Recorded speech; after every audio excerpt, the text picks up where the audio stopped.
I think about the way that St. Thomas Aquinas describes the moral life in the beginning of in the Prima Secundae.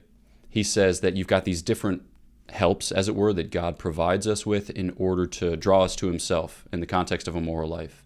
And so he says there are interior helps, and for those interior helps, he identifies habits, specifically virtues, and then, or among them, he identifies habits and virtues, and then he says exterior helps as well, among which he names grace and then law, right? So, and specifically in the order law and then grace. And I think about my own experience, sometimes you're trying to figure out what to do, and you're consulting, your please God virtuously formed appetites. But it's good, just to have a law insofar as, I need not think further about this particular issue because it's well defined for me. It's like, okay, I want to love the Lord with my whole heart, soul, strength, and mind, and I want to love my neighbor as myself. And in this particular instance, it's a Sunday, and my neighbor is in need, and he's asked me to help him, like refurbish his basement.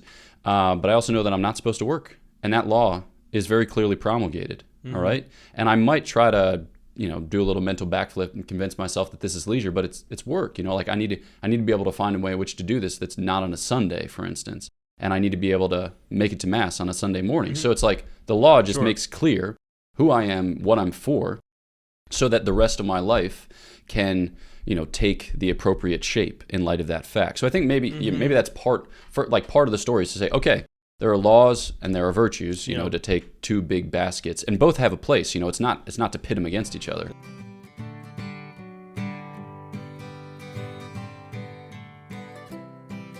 Father Gregory here. Be sure to like, subscribe, and leave a comment below. Cheers.